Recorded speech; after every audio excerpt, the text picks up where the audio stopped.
County. Calaveras County has 5 supervisors, you well know.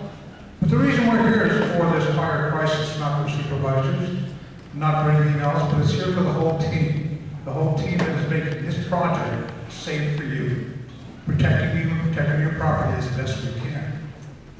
I'd like to take this time right now to introduce representatives of different agencies that are totally, immensely involved in this fire since its inception on Wednesday afternoon.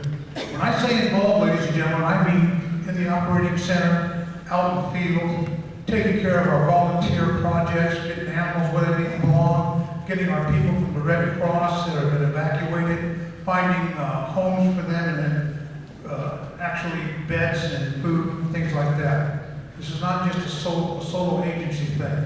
It's a multiple agency effort, and it's on a statewide basis, and now we're probably going to nationwide. I'll let the CAL FIRE representatives tell you how important that this information is and what type of crisis we are in. To do that, I want to introduce our people that are on this panel. From District 1, I see we don't have our supervisor, Supervisor Edson. He just got done with his meeting over in Calaveras County, actually over in Calaveras High School. District 2 Supervisor Chris Wright is not here. Unfortunately, he was evacuated. One of the first people to be evacuated, and I know this is not going to set well for a lot of people. He, like many of you, doesn't know if his house exists yet. So, you are not alone in your crisis. District 3, myself, Michael Oliveira, I'm here. I'm in the mirror. District 4, Supervisor Debbie Ponte. Debbie?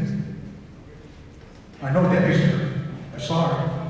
Oh, she's way back. Debbie? There you go. Come on up, sit down, Debbie. Okay. Our county administration officer, Shirley Ryan. Shirley. Stan Moore is with Shirley. Stan is working with our IT people and actually with the county. Our CAL FIRE unit fire chief, Chief Josh White.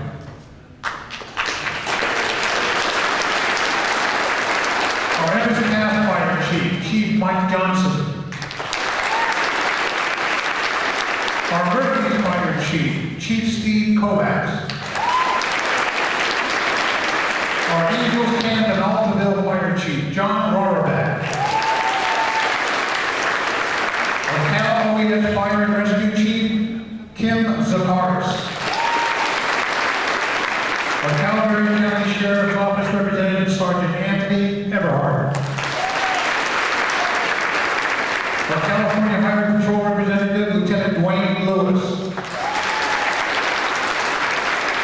Our Calaveras County Public Works Director, Jeff Robles. Ladies and gentlemen, this is just a small representation of the efforts put forth by your government here on a county, state, and federal level. I will take some time later on. I don't want to take the precious time right now to discuss what we have done politically to make things happen the way they have. You are one of the benefits of one of the greatest efforts in fighting a forest fire. And I'll let CAL FIRE actually expand on that, but at this time I'd like to have Chief White from CAL FIRE tell you what this situation is. Chief White. Thank you. Good afternoon, ladies and gentlemen. My name is Josh White. I'm the unit chief for Tuolumne Calaveras unit. My office is right up here northwest in San Andreas. Also, I'm the agency administrator for the Calaveras side for this fire. And as the agency administrator, the incident management team that's been brought in is reporting to the agency administrators. I have a cooperator up in Eleanor who will be talking about what transpired with this fire. But first, what I'd like to do is give you a little update on where we're at with this fire. Understand that we're going to be talking about information, and information already is held. Information that I have, it's dated as soon as I get it. But the fire is currently 64,728 acres, and we have 10% contained. This fire started on Wednesday afternoon. Today's Saturday. Significant fire growth in that short amount of time. When I say that we are in the 4th year of a drought, this is unprecedented for us. We've been through droughts before. We've never been through a fire every major fire that we've had in Calaveras County all at once.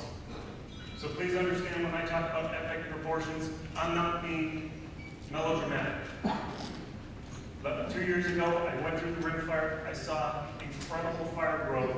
We're seeing it again right here. So, going back to Wednesday afternoon, a fire broke out in Amador County. It continued to burn 50 acres within a short period of time. I'm sorry.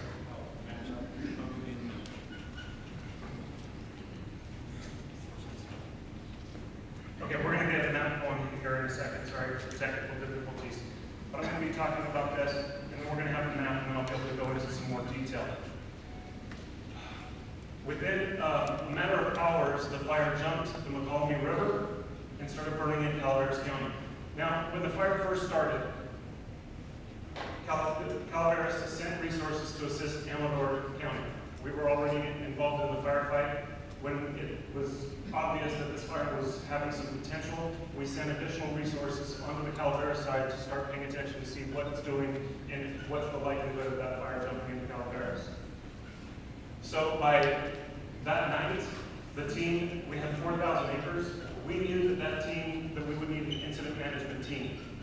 CAL FIRE has 6 incident management teams from throughout the state. These crews are spread out. We have people that are involved in these incident management teams that take part in this, and they're from throughout California. We were assigned incident management team 1. That's IC, incident commander. When I say IC, help me out. If I use jargon, please call me out on it and I'll explain it. We have incident commander Phil Veneris. Excellent fireman. He's been doing this for a long period of time, and I have utmost faith in what he's doing. 4,000 acres. By morning, that evening, the first night, we knew that it was on Calaveras, but my focus was to keep it north of Highway 26. Before long, it had already jumped over Highway 26 and was 300 to 400 acres burning on the south side. My priority to my crews was wrap up that spot fire, get that slop over on the south side of Highway 26, and let's get this thing buttoned up. Let's keep it stopped. Unfortunately, that night, this fire was burning like it burns during the day. This has to do with the fuel moistures, the energy release component that we're dealing with for this 4-year drought.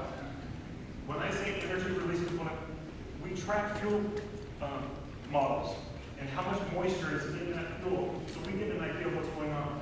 Right now, we are beyond on the energy release components of what we were experiencing on the rim fire.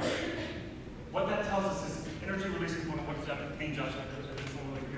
Okay, what it means is the fire is burning hotter than ever. Imagine a wet piece of wood and just even trying to light it, and if you got it to burn, how low intensity it would burn versus a kiln-dry piece of wood, very dry, how much hotter it is in your background.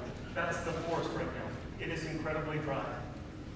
So the energy release component, it's hot, it's burning hotter, that is allowing that convection column to go up. Those embers are getting caught up in that convection column, and then they fly over the lines that we try to establish, and they create the spot fire. Those embers land into the dry receptor fuel.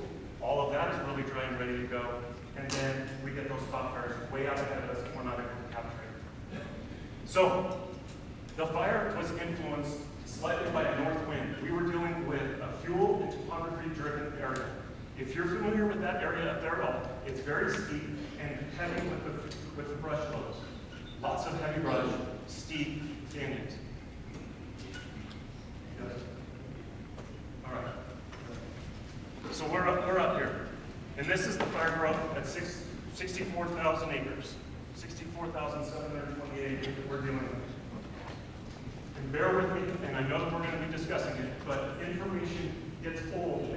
We cannot get enough information online, and I understand the concerns that you have about getting information. I share those same concerns. I have a number of different people both inside the unit and assigned to the team that are feeding me information, and it's always just a little bit behind. So, a north wind was established. So we have a fire that's burning largely by fuel and topography, but that north wind is sending those spot fires down to the south. Fire is continuing to burn to the south, and exponential, the fire growth that we experienced over those few days, we couldn't keep pace with it. All of the resources that were ordered, the aircraft that were going, the retardant wasn't holding the lines. We couldn't get ground resources into the area fast enough. So this fire is moving to the south. As we have north wind, we have the south. So we can see, thank you, Dennis, as it's burning to the south, we're looking at different areas. To stop this fire, how do we get out in front of it? And in these kind of circumstances, we have to be able to stop the fire. We're not going to stop a fire that's that rapidly growing in this kind of circumstances because there's very limited access in some of these drainages. That access that we get, the fire is spotting over it already. So we continue to fight this fire. The record high temperatures that we have, near record, we had 97 degrees, 11% humidity, and the wind was 5 to 10 miles per hour that first night. So it's very hot, very dry. It's continuing to burn south, and we established the weather pattern just changed on us slightly yesterday. We saw a change in the burning pattern. That gave us the opportunity to start taking an upper hand on the south section of the fire. And if we could scroll up on this a little bit. Can you hold the microphone up close to your mouth? Absolutely. How's that? Is that a little bit better? That is not what my firefighters tell me. They tell me that I'm way too loud as it is. So my apologies, ladies and gentlemen. So, as you can see, we were able to neck it down a little bit. What I mean is we funneled this fire down and getting it down into this section, down by Frico City Road, and we started a firing operation on that south end, over by Sheep Ranch, and running it around and coming over towards San Andreas. We're getting information right now that because of the weather, we have that slight wind, we anticipated a slight southwest wind. You can see by the inversion we didn't get that. There's no wind. That tells us that we're in a change right now. We need to take advantage of that change.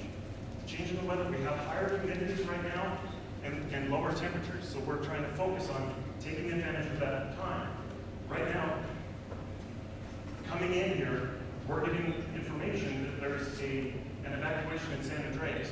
What transpired is it's a advisory evacuation notice over on the east side of San Andreas.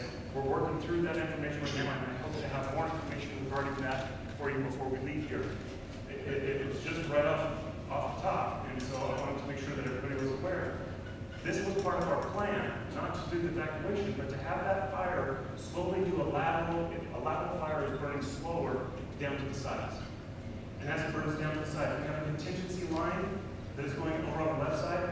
Excuse me, that would be the right flank, but over by Highway 49, parallels 49. And what we're trying to do is keep it away from 49. That line right there, we want to use as a main control line, stop the fire there before it gets to 49. That way we can utilize Highway 49 as our contingency. To the south, holding Frico City is one of our priorities. If we are unable to do that, we have a contingency line just to the south of that. We're working to maintain and get that buttoned up. And what I mean is we have a lot of dozers working in really nasty country. This is steep, it's fuel-ridden, heavy brush, and they're trying to find the access, get in there, and be able to button that up.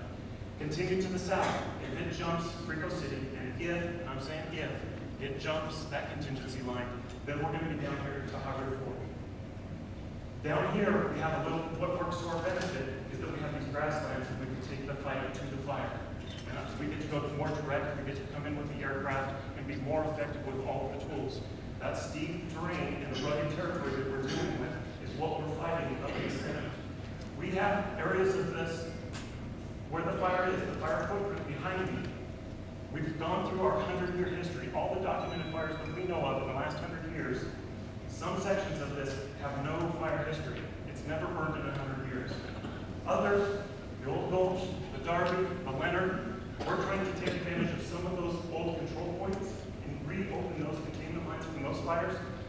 But what has happened here is this fire has burned through all of those old burns, and now we're dealing with I'm getting all excited. Yeah, this is what we're doing. We're going to take the fight to the fire.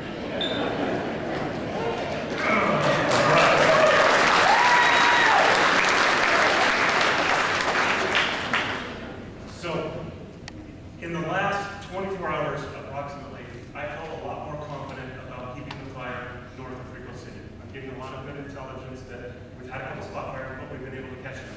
That's a good sign. because the previous spot fires took off on us incredibly fast, no way for us to catch them. So the fact that they're getting with spot fires, that's going to happen, we know that, but when we catch them, that's a good sign. So we've talked about to the north up in Amador County. If you look at the north side, bear with me, I will lower the microphone. Okay, when I talk about black line, if you see up in Amador County, they have black line up almost all of that fire. That's the 10% containment. Black line is a contained line. So that's the 10%.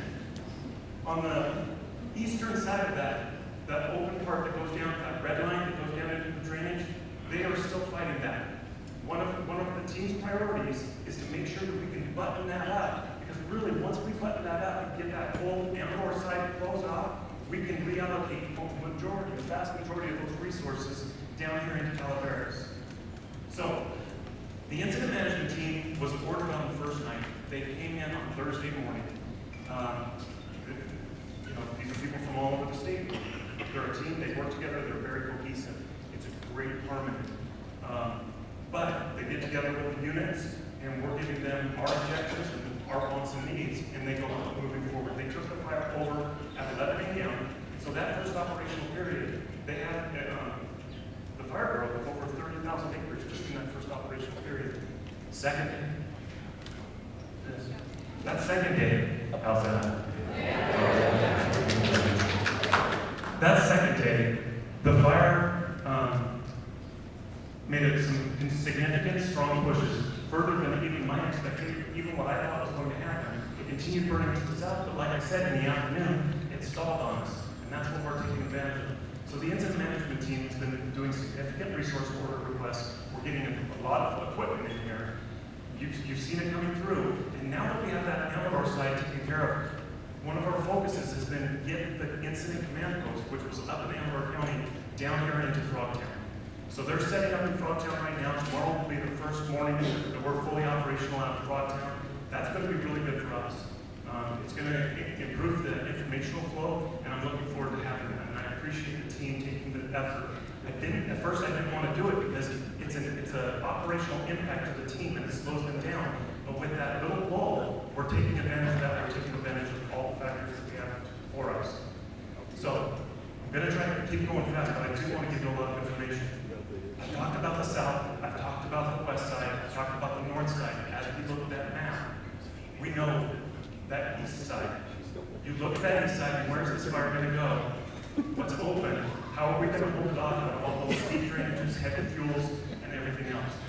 So Sierra Pacific Industries, SPI, has been working with us. They have dozers that they've been working on, looking at some of these old contingency lines. We know the old Hope fire, the Darby fire, once it gets established in those canyons, the fire wants to go up those canyons and towards Highway 4 and up into the Stanislaus National Forest.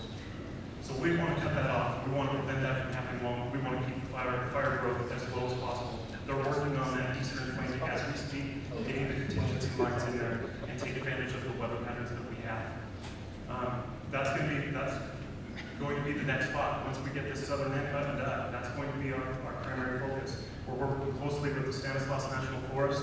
I tell you, we couldn't do this without the cooperative effort of not only the Stanislaus National Forest, but the Forest Service from around the state, and specifically CAL FIRE around the state, but local government. I don't know if you've noticed, if you've been looking at the decals on the engines that are driving through the area, we have firefighters from throughout the state, and we have a mutual aid system that is second to none.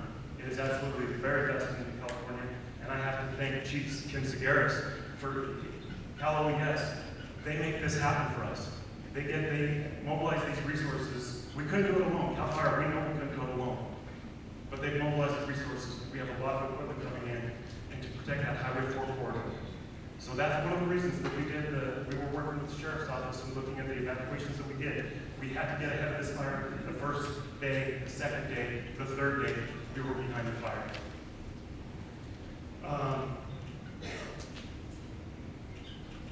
With that, I think that I will push it over to Chief Orwell, if you want to make some comments.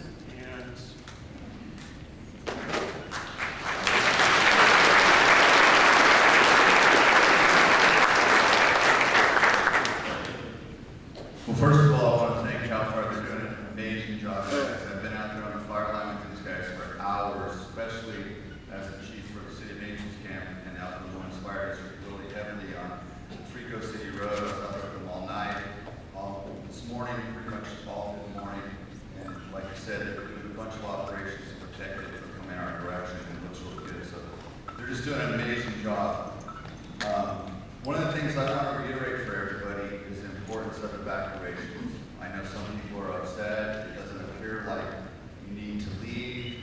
Fire's a long ways away. I want to reiterate what he said is how much this fire has grown in such a rapid period of time.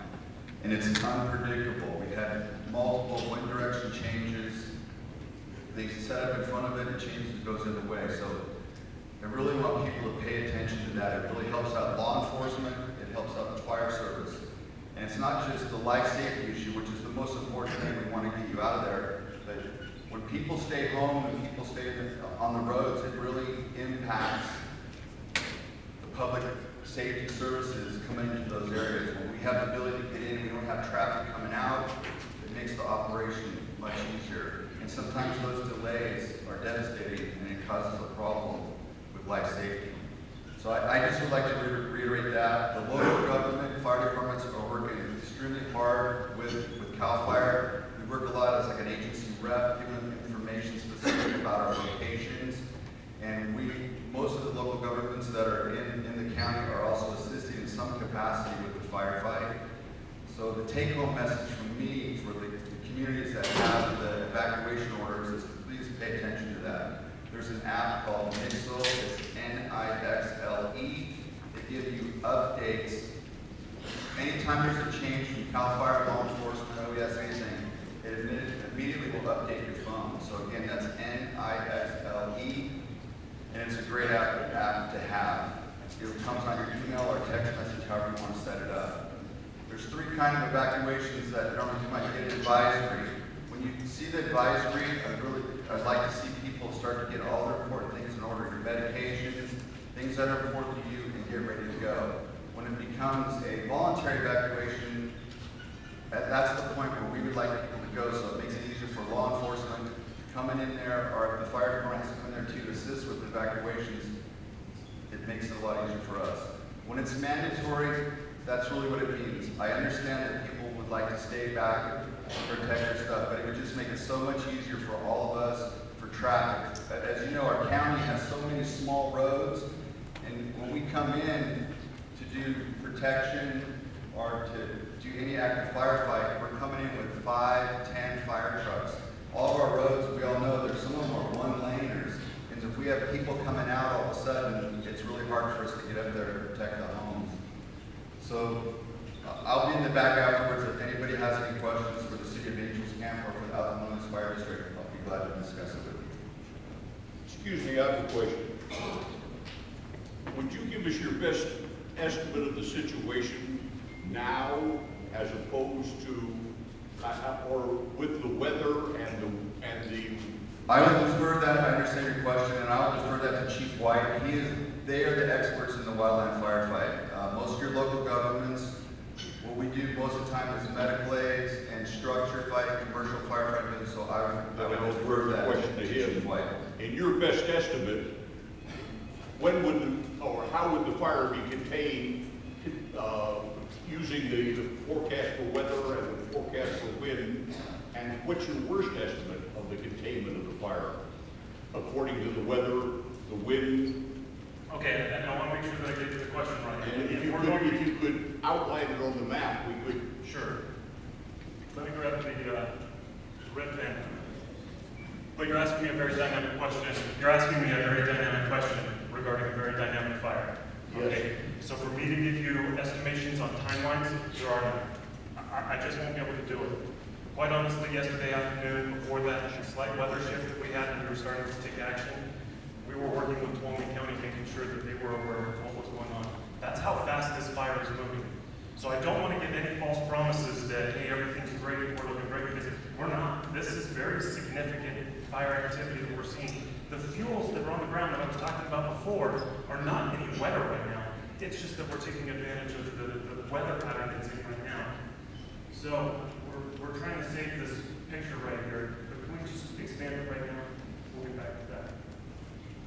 Okay, as I mentioned, my comfort factor, I mean, that's really what we're talking about is we're looking at estimating containment. We're at 10% right now. And I don't want to tell you that we're going to be 20% tomorrow, and then tomorrow turns out to be 12%, they call me a liar. I don't have that capability. I can tell you that those firefighters out there are doing everything that they can right now to put Black Line on that map and get you back into your homes just as soon as possible. That's what they're working for. So, my comfort factor is that the west side, Highway 49 corridor, is going to be safe. We're going to be able to hold it at the very worst at Highway 49. The southern end, I'm concerned based on the spot fires, that we may not be able to hold Frico City. We have another contingency line below that, but again, it depends on the fire environment, what the winds are doing and what the humidity is like, temperatures.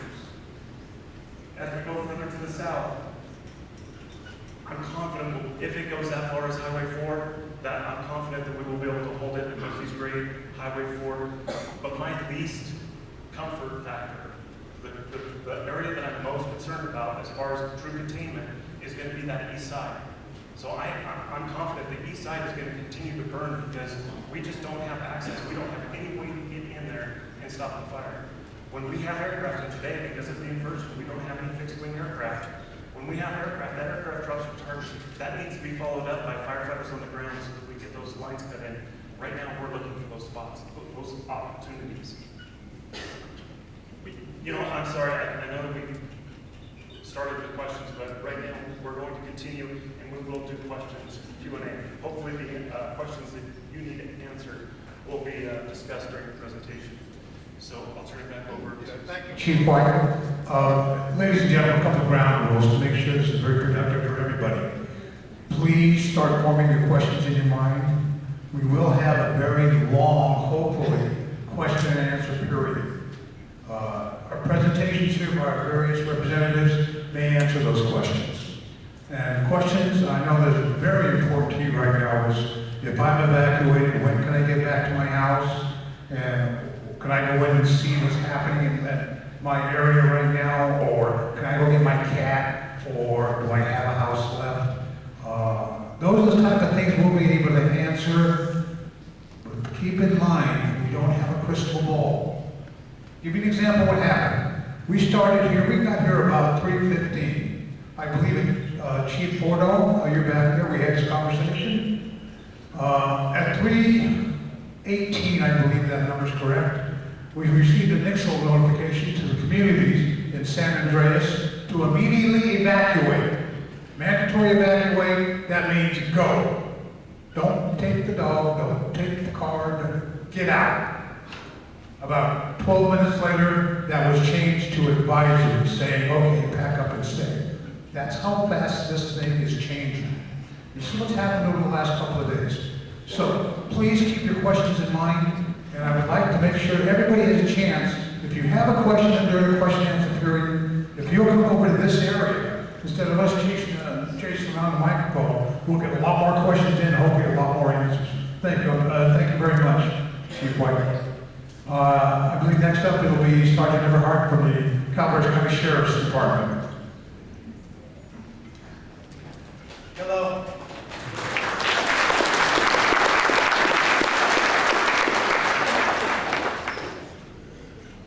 I'm Sergeant Anthony Everhart from the Calaveras County Sheriff's Office. My assignment in this is logistics. I'm the one that puts out the orders to evacuate your home. So, it's on. There we go. I'm the one that actually puts the assignment to evacuate your home. I follow these advisements that are forwarded to me from CAL FIRE. My desk currently is right next to Chief White. Our offices are moved in the same building, along with all the supervisors, along with all of our resources here. I do want to paint a little picture of what we currently have for evacuations, because there's probably some questions about. I'm not quite sure how much representatives that we have from the other side of the county, but I'm going to go ahead and tackle West Point side first. If you go upper side of West Point, you're talking from Ridge Road, kind of down by the 45-degree angle to reach Winton Road, and you draw a line all the way through to almost Avery, down to Highway 49. That is our evacuation zone. That's what you're looking at on this map. Yes, you can see some fingers that kind of drop down, but anybody that's from this area knows how hard it is to get on some of these roads. I understand those are your homes, I understand those are your roads. I want to say thank you for everyone that's cooperated. They did not buck at some of our mutual aid. I understand that we didn't have the same black and white car that came, that you're accustomed to seeing. This fire has grown so rapidly. We went from 4 deputies that evacuated the entire town of McCallum Hill until like today we're roughly about 50. It might have jumped another 20 or so. There's another request out that we keep asking for more personnel. I was tasked with not only keeping McCallum Hill evacuated all the way to Highway 26 to Upper Glory Road.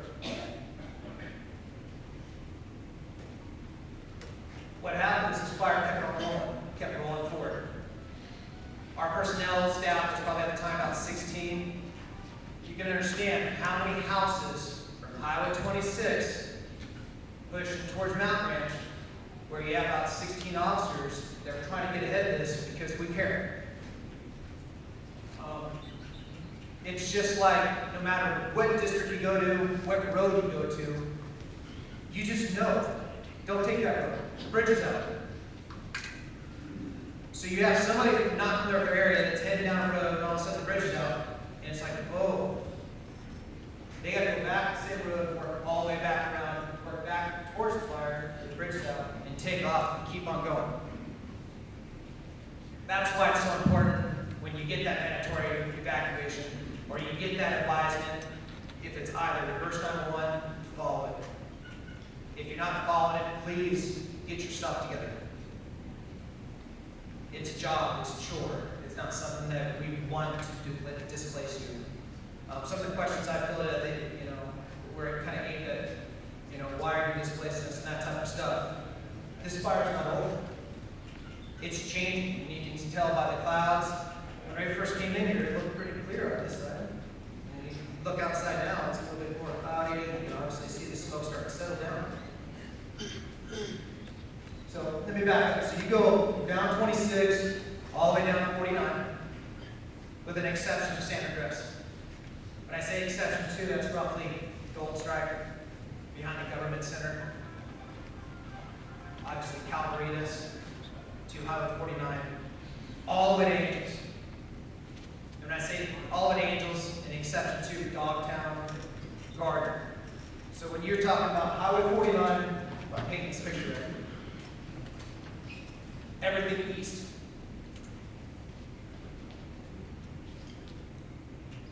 Work to Murphy's Grave Road, everything north. That advisement went all the way up to a small little subdivision called Flying Acres. If you're not familiar with it, it's just a couple miles above the area. That advisement is currently just on the north side of Highway 4. So if your house is located on the south side, this is your advisement. This is the time to get your stuff together. If you have animals, you have artifacts, I'm not, by any means, I'm not painting a picture that, it's gloom. But at the same time, this fire is unpredictable, and I want you guys to be prepared best that I can. I want to thank you for cooperating. Thank you for those that came and wanted to be informed. I will stay after or during the question and answer as long as I possibly can. The only problem is when I'm here, this logistics side fails. The next alerts come out, and of course, I'm trying to pay attention to my phone and stuff because I want to keep you guys informed. I'm telling you, it's changing. Thank you, Sergeant. Thank you, Sergeant. As you see, Sergeant Everhart is with our Calverton Sheriff's Department. We've got Chief Todd back there. He's with the Angels Camp. The 2 law enforcement agencies in the county, except for one of the folks that have the responsibility for keeping our highways safe. And now they're doing fire assistance. I'd like to introduce from our California CHP office, Lieutenant Dwayne Lewis. That's right. Lieutenant Dwayne Lewis.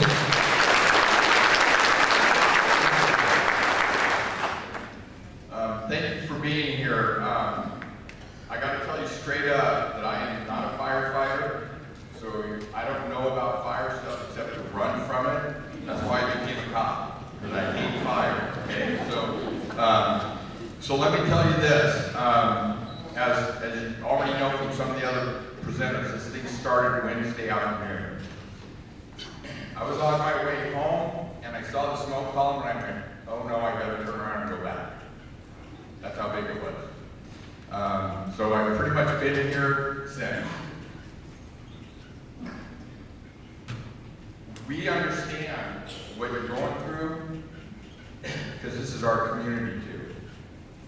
I've got officers who are out working fixed posts, shutting down roads, and they don't know if their house is gone or if their family is okay. Okay, so we're going through it too.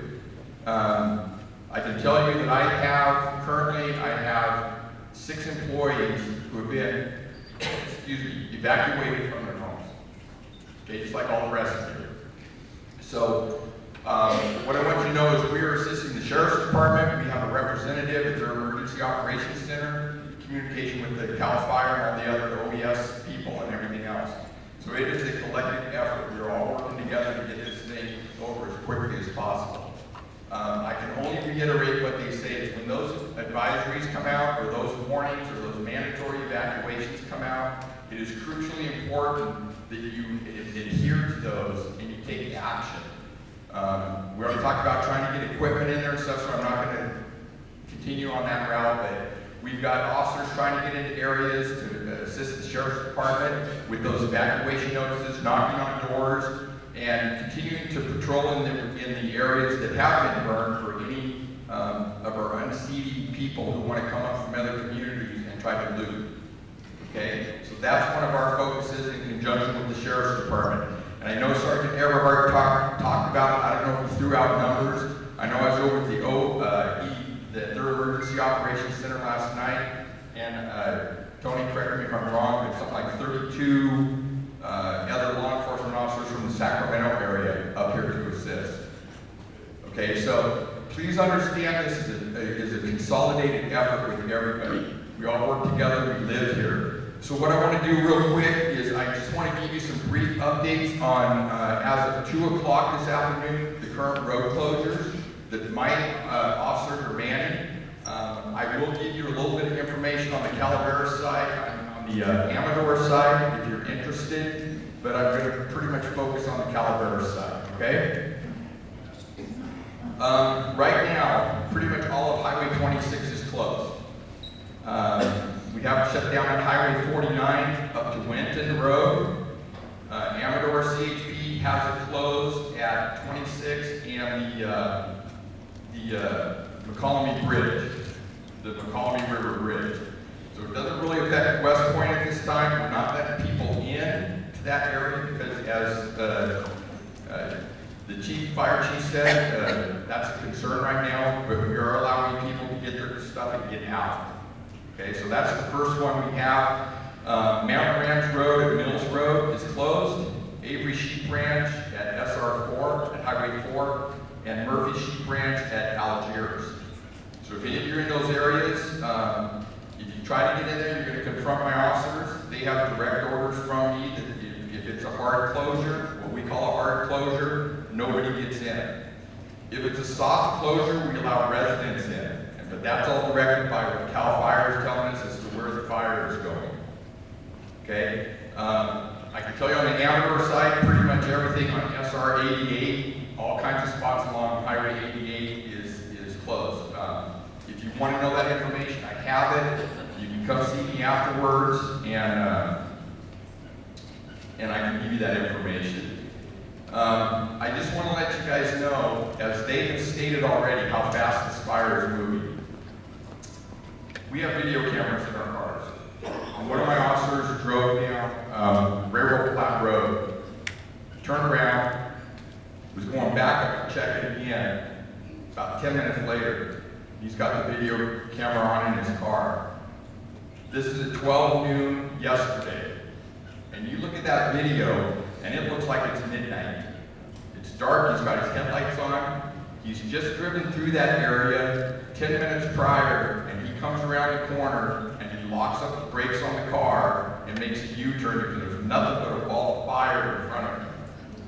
And it's all captured on video. 10 minutes. Okay, so again, I just want to stress, as David said, those evacuation notices are important. Again, I'm not a fire guy, but I know they told us the other day that this fire was moving, Chief, correct me if I'm wrong, 60 to 70 feet a minute. 60 to 70 feet a minute. I can't run that fast. Okay? I will tell you that some friends of one of my sergeants were over off of Hobber, which went Thursday, I think, anyhow. No evac warning, no fire around them. They're out on their deck. All of a sudden they went, oh crap, the fire was coming up both sides of their house. They grabbed their 2 dogs and ran. Clothes on their back and their 2 dogs. As they're running away, they look back and their house is fully gone. That's how quick this thing is moving. So please understand, we live here. This is our community too. Excuse me. We are trying to do the best we can. So when my officers are out there and they're telling you, sorry, I can't let you through, please adhere to that. We're working collectively with the Sheriff's Department, the fire guys. And I just got to say, our concern is for human life. Human life. I'm not a pet hater. I have pets. I own pets. But we've had people come up to our hard closure, road closure, and say, I got to go in and get my cat. I got to go in and get my dog. And they get pretty upset when my officers are telling them, I'm sorry, I can't let you through.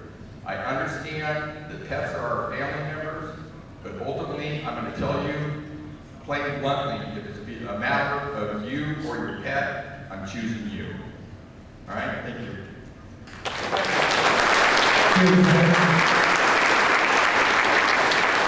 I guess we can call this a perfect segue into animals. I own pets also, but I'd like to call on Supervisor Debbie Ponte and have her speak a moment on what she's involved in. Very good, worthwhile cause. And I think that this is going to be very important to those folks who have been evacuated, or may be evacuated, or are going to be evacuated when it comes to pets. Supervisor Ponte, please. Thank you. First, before I start, I do want to recognize the City of Angels, Todd Corral, and Fire Department for what they did yesterday in regards to notices and evacuations and that sort of thing. So, thank you.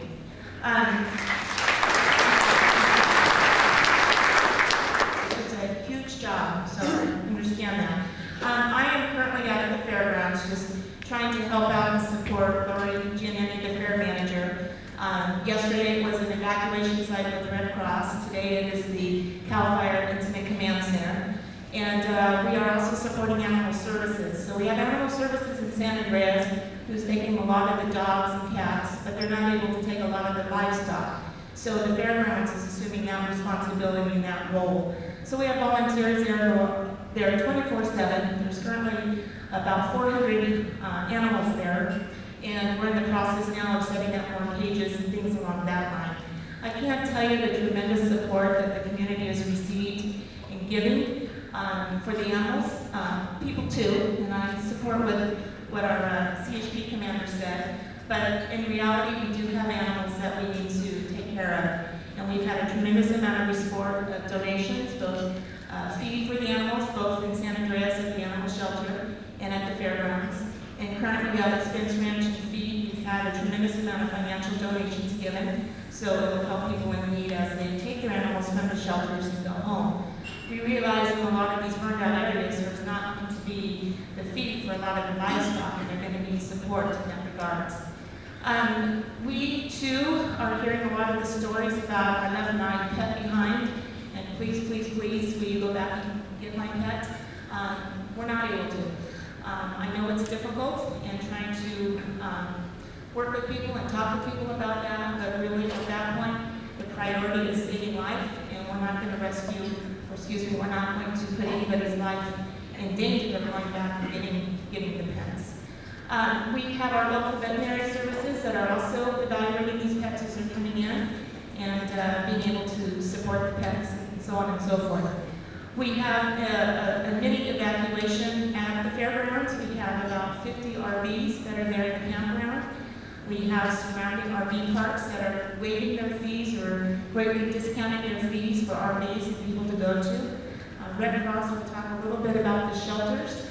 We have a tremendous amount of people calling and wanting to give donations. We're encouraging people to donate financially to the Red Cross. If you have food, canned food, if you have toiletries, if you have blankets and pillows, we encourage you to make a donation, those donations to the Human Resource Connection, which is located in San Andreas, and they'll be fanning out to people in need. Right now, there's a tremendous amount of volunteer effort going into supporting people now, which is wonderful because there's a lot of need for that now. But we recognize too when the fire is taken care of, what, 24 hours? When the fire is out, we're going to have a tremendous amount of people who have suffered great losses. And that's the time where they're really going to need us. So while I encourage you to think of the Resource Connection and making those kinds of donations, it's going to be days and weeks and months on end that these folks are going to need our support. And I know all of you will be there for that. Thank you.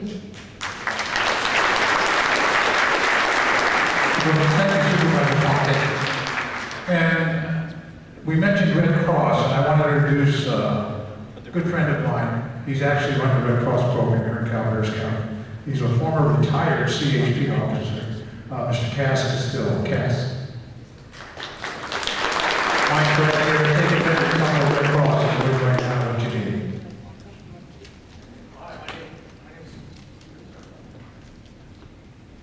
My name is Cass, and I'm a volunteer with the American Red Cross. I'm far from running this operation for Red Cross. Realize that Red Cross has recognized this now as a national disaster. And that basically means we now have resources whenever, just like anything else, whether China, Hawaii, you hear those national disasters, those hurricanes, Hurricane Sandy, we are treating this. The Red Cross has recognized this event as a disaster response. So we do have 2 shelters that are available, and we've had shelters that have moved. Unfortunately, because this fire is fluid, we're also moving. So we were at the town hall, we went to Frogtown, we met up with CAL FIRE. Currently, we have 2 shelters. Valley Springs at the Vet Center, which is on Pine, next to Valley Springs Elementary, and then at Good Samaritan Church on 26 in Baldwin and Valley Springs. So there are some other shelters that other folks are running. And again, RV parks, people are putting, hey, here's a shelter, come here and stay. That's great, but again, it's not a sanctioned Red Cross shelter. So we have several partners, including Salvation Army, who's beginning to help us with feeding. We have several community partners, we have business partners, Walmart and stuff like that are donating things. People come to us, how can I help? redcross.org. We're all on the donated dollar. So we're trying to protect that donated dollar to help you. So we had several people that were registered at the fairgrounds. When we moved to Valley Springs, they didn't move with us. And we understand that, that's fine. However, we do need, if you're going to be registered, if you're going to need Red Cross assistance, we need to have you registered. You might have been displaced from your home and not have medication. We have nurses at our shelters, and we can help you do that. So I'm going to give you a phone number. For Red Cross, do we have this list here on the board? So it's 925-588-6678. And that's basically an information line that we've established for the American Red Cross for both Jackson and for Calaveras County. Yes, 925-588-6678. So with that number, we're not going to be able to tell you, did my house burn down? We're not going to be able to tell you, is John Doe in your shelter? So we have resources available, redcross.org. We encourage everybody to update on redcross.org. It's called Safe and Well. You can tell us, because your families might be in Texas and are trying to call us and say, I have family in West Point, I have family in Angels Camp. Where are they? Redcross.org, you can put that information on there. Even if you're not staying in our shelter, you can still update your information. Ladies and gentlemen, very important information. Our biggest fear right now is the unknown. What is going on with my house? What's going on with my family that lives in those areas? We're going to try to get that information to you as best we can. We want to make sure we get it to you when we can and make sure it's accurate. How many people here have been through a crisis like this, a forest fire? Raise your hands. How many people have not? This is their first time in a crisis situation. I want to take you back to a time, my personal involvement, that kind of brought this home. This is my first wildfire, if you want to call it that. Especially as a supervisor. Some people that know me know that I'm retired from the Oakland Police Department and was a deputy here in Calaveras County. We had a situation in Oakland called the Oakland Hills Fire. Anybody remember that? Back in the 90s. It was something like this, only it happened over a period of 2 to 3 days. Up in the hills, big, beautiful, expensive homes, kind of overlooking the Bay Area, with a bunch of eucalyptus trees. You know what those are. Well, we had a small fire. Before that fire was over, 28 people lost their lives because we didn't know how to handle it. We didn't know how to get our, we couldn't put our fire engines on some of those roads because they couldn't make the turns. We lost a police officer in that fire, John Grabinski. We found John with a baby in his arms. We will not happen like that here in Calaveras County. I personally will not let that happen. If I can stop it, I'm going to. These people and the firefighters and all the support people will not let that happen. But more importantly, you cannot let that happen. When it comes to evaluation, it's so important.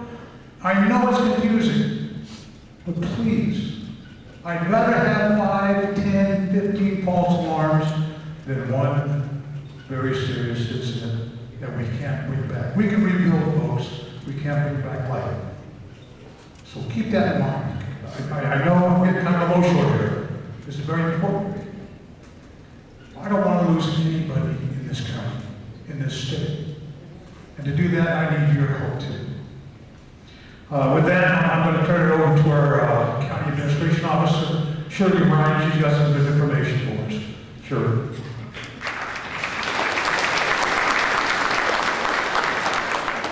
Thank you, Supervisor Oliveira. When the fire started on Wednesday night, we didn't realize how quickly it would grow, but by Thursday, we knew we were in a serious situation. The Board of Supervisors convened an emergency meeting early afternoon on Thursday and passed a resolution declaring a state of global emergency for Calaveras County because of the Butte fire. That was forwarded to the State Director of Office of Emergency Services, and Governor Brown on Friday declared a state of emergency for Calaveras County because of the fire, which in turn will allow and open up state and federal resources for help with this fire and recovery from the fire. On our county website, we have a number of information that we try to put on there to update our citizens. You can go, there's a number of links you can go to the Red Cross, the CAL FIRE. We try and update the information as we can verify it to make sure what we're giving you is accurate information. On a personal note, I moved to Calaveras County in 1987, and I know by some standards that's a newcomer. But I put down some really deep roots here. And I've been through a few fires, not quite like this one, but I've been through the Railroad Flat Fire, the Old Gouge Fire, the Darby Fire, the Reddit Fire. And the one thing I know about our county is we're resilient. Our citizens are resilient, and we will get through this. We will get through this. We will support each other and help each other, and we will survive, and we will rebuild. The one thing, you know, everybody's talking about evacuations. When the mandatory evacuation comes, please follow and leave. I personally know how hard that is. I was evacuated Thursday night. I had to leave some of my pets behind, Because I have cats and they were up in the rafters of the garage and there was no way I was gonna get them. But I had to make that decision to leave, and I know how hard it is. But please follow the directions of our sheriff's office, of CAL FIRE, evacuate when you're told to. If you're in an advisory status, please pack up and be ready to go so that you take the important things that you need to with you, such as medications, change your clothes if you can, the important things that you can't replace. But again, if I can say one thing to you, we've gotten through these fires before, we've worked as a community, we're resilient, we're strong, and we will survive this as well. Thank you.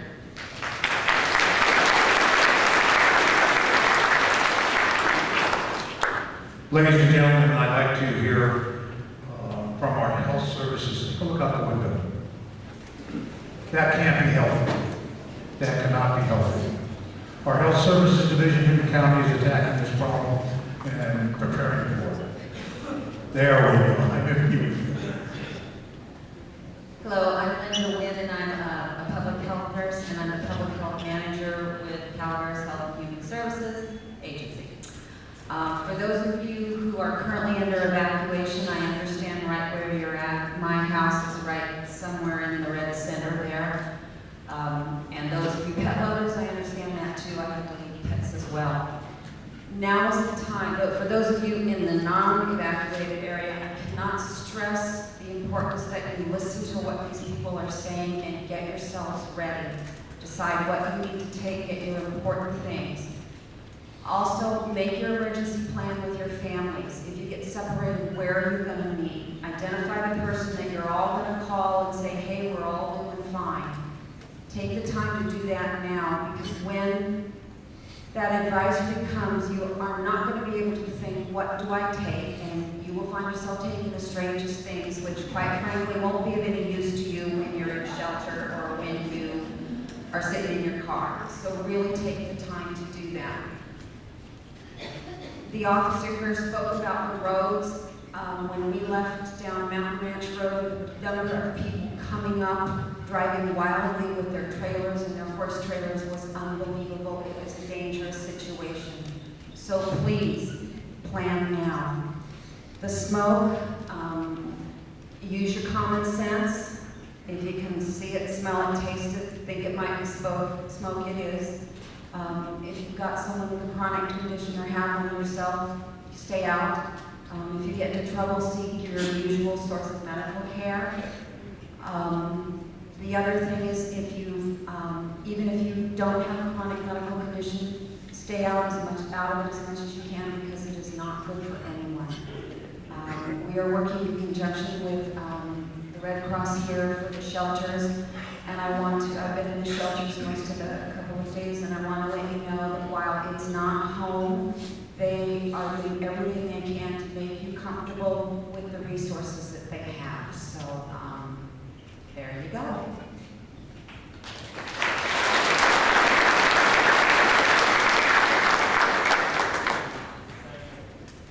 Hello. Thank you very much. Ladies and gentlemen, I just noticed we have some guests in the room. I'd like to point and introduce Mr. Dennis Bill from CCWD Board of Directors.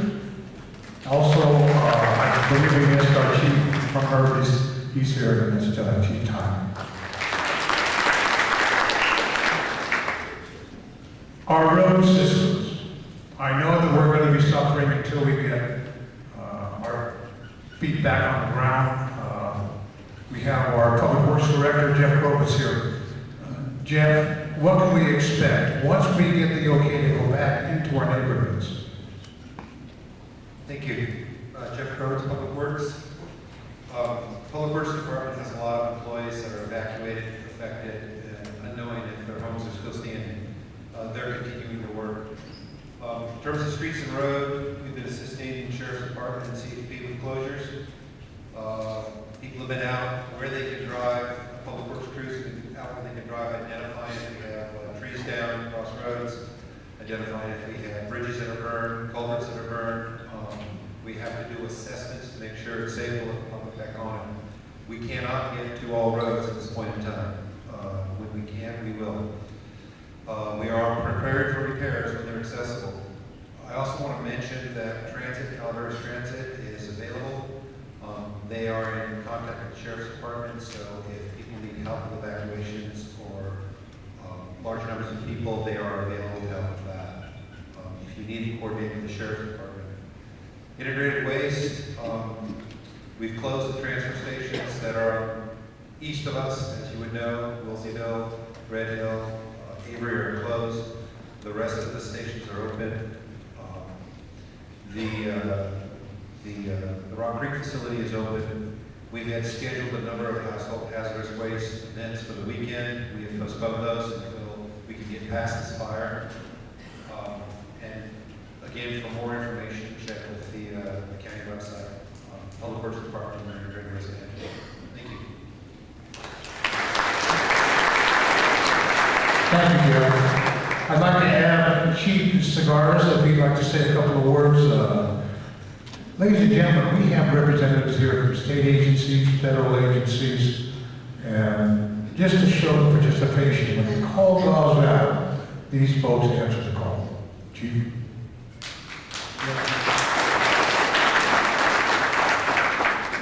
Well, I'll start off with, I think the biggest round of applause goes to the men and women in your own county who represent both fire, law, and EMS who are out there on the lines and been out there on the lines since this all started.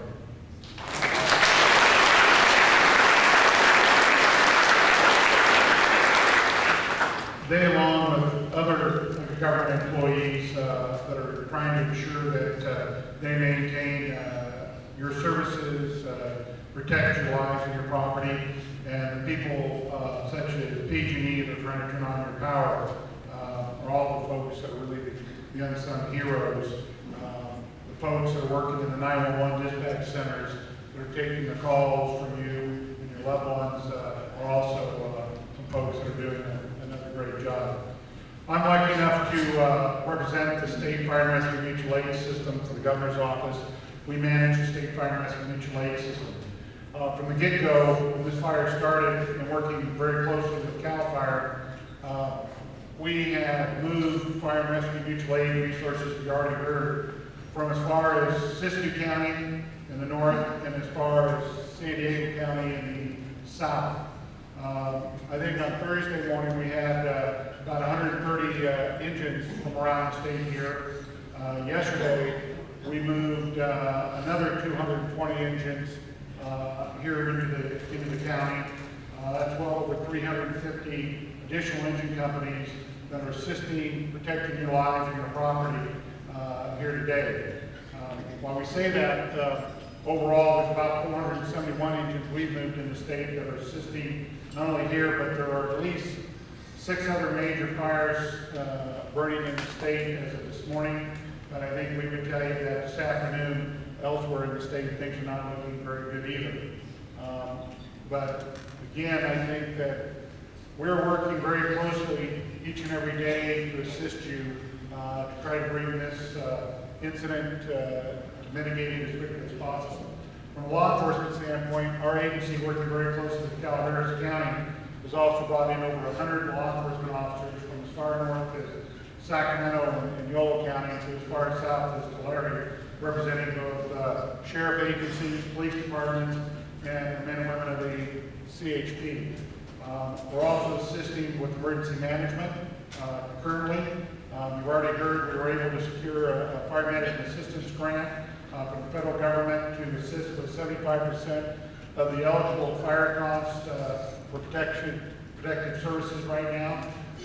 We also continue to work now with the declaration for what other state and federal assistance will be necessary in the days and weeks to come from our agency.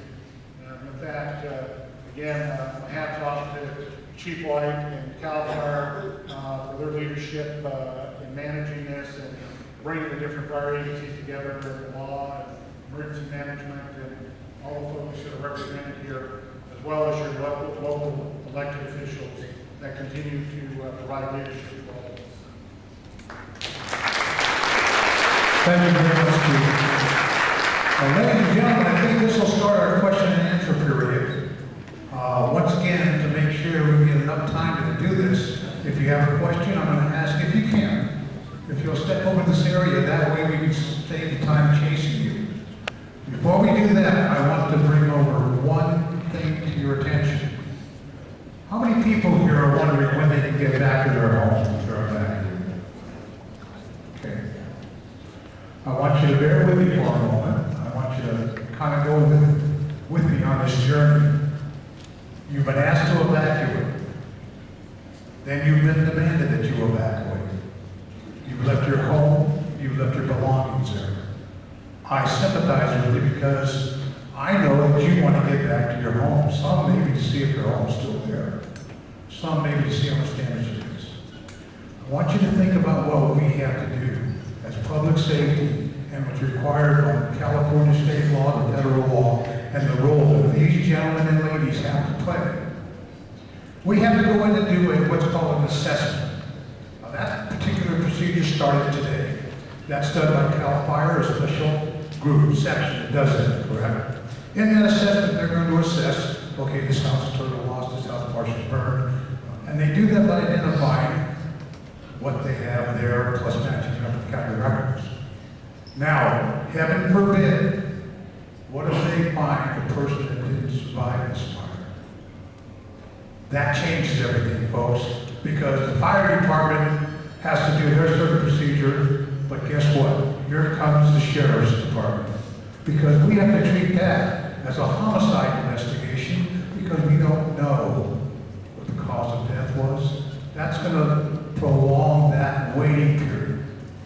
So having that in mind, I'm not asking you to forgive us, I'm asking you to understand that those are the things we have to do. Now, hopefully I've answered a couple of questions and we can save some time. Anybody want a question, please come up and we'll get you going on the microphone.